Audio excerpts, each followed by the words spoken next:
Ashamaa harka fuunee kabajamtoota fi dhaggeeffattoota hordoftoota miree orootu akkam jirtu nagaa keessanii fayyaa keessanii an nagaa kooti fayyaa kooti waaqayyoodhaaf galanni guddaan haa ta'u jirtu nagaa keessanii egaa obboloota koo warroonni maatii naa taatanii jirtan hundi keessan hedduu galatoomaa warroonni kaanis ol seentanii maatii akkanaa taatan asumaan isin gaafadha har'agaa yaada tokko qabadhee gar keessan dhufeen jira yaada kana yeroo baay'ee obboloonni keenya nuyi gorsu kamee irraa fudhannee irraa laata irraa hojii irra wajjinee laata yoon jedhu mataa keenya irratti deebinee kan of gaafannu ta'ata jechuudha. Kanaaf obboloota koo shamarran biyya arabaatiif dhaamsa kan hin qabu jechuudha. Kana yeroo baay'ee irra deddeebi'ames gorsamaa tureera jechuudha. Kanaaf har'as irra kan inni isinitti immoo barbaadu asirraan miidhamni obboloota keenyaa akkuma itti fufetti jira jechuudha. Kanaaf miidhamni isaanii immoo keessa keenya nu guba jechuudha. Dhugaa dubbachuuf gaafa shamarreen tokko miidhamte bakka seenaa ishii dhugaa dhageessu miidhamuun ishii keessa keenyatti hin dhaga'ama jechuudha. Amaayyoo gochuufi waanni jechuudha. Kanaaf obboloota koo jaalalli ni jiraata haa ta'uutii garuu yeroo ammaa kana keessa jaalalli kan baay'ate karaa onlaayinii karaa miidiyaa garaagaraatiin jechuudha. Haa ta'u kokkee hin ta'a rakkina hin qabu garuu jalqaba ilaalladhaa obboloota koo jalqaba hin ta'amoo hin ta'u kan jettan murteeffadhaa. Jaalalli dhugaan yoo jiraate immoo birriidhaan hin bitamu jechuudha. Jaalalli dhugaan yoo jiraate jaalalaan itti fufuun hin danda'ama jechuudha.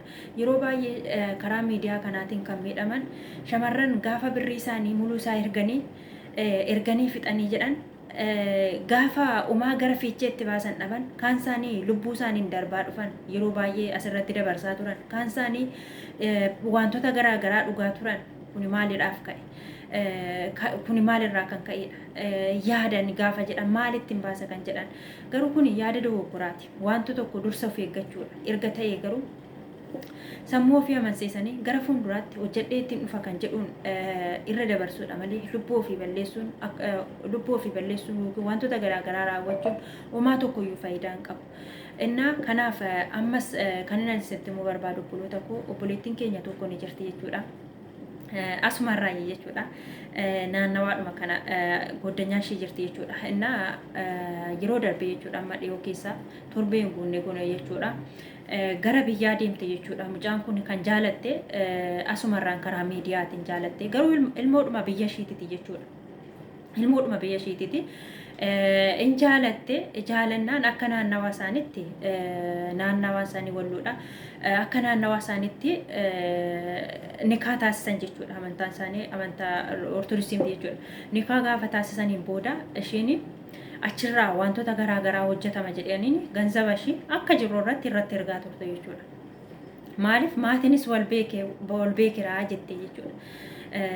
Kasaa irratti ergaa turte yeroon booda garuu gara biyyaa deemuudhaaf hin qophoofte jechuudha. Yeroon isaa hin xumuramee ergaa dhufte hojjetame wanti hundaa qophaa'e ittiin gammachuu kooti jettee yeroo eeggattee gara biyya ishiitii galuun egaa simannaan dhufee isni dhaqee fuudhe jechuudha.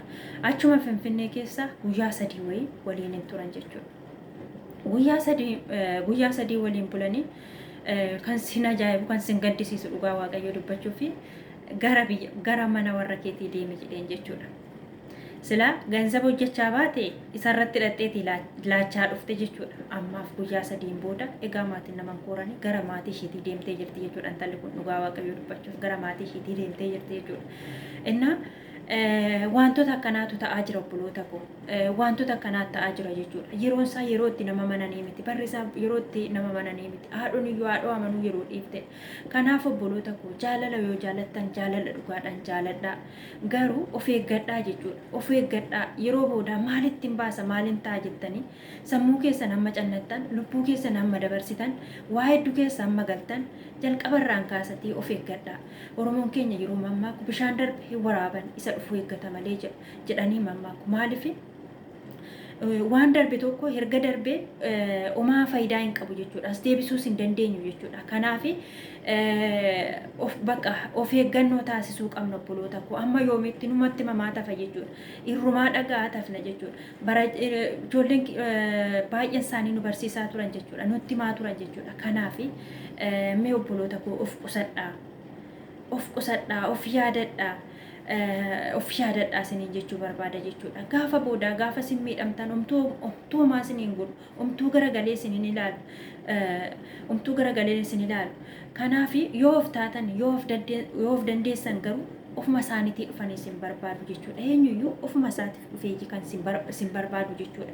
Kanaaf of danda'a jiraadhaa waan hundaaniyyuu isin har'aa afii keessaniif waan qabdan gaafa itti fixxanii jettan gaafa gara biyyaa deemtan gaafa dhabdan illee namni isin hin jaalatu beektaa kana beekaa obboloota koo yoo qabaanne bichaadha namni kan nu jaalatu yoo qabaanne yoo nuti harkaa qabneedha kan nu jaalatu kanaaf of qusadhaatii jaalalli dhugaan yoo jiraate jaalattanii walii kun hin danda'ama haala kanaatiin akka hin nyaatamne hin nyaataminaa hanga yoomitti nyaatamaa hafnaa hanga yoomitti lubbuun ilmaan namaa lafatti dhumaa jira kanaaf of eeggannoodhaan akka itti deemtan dhaamsan isinii qaba obboloota koo kuni itti fufaa waan jiruuf of eeggadhaa.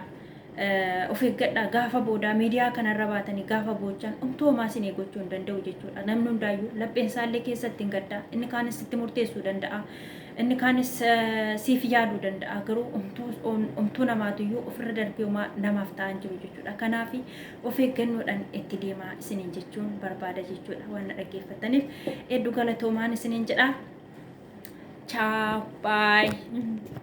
Of eeggadhaa dhugaan isiniin jedha of eeggadhaa deema.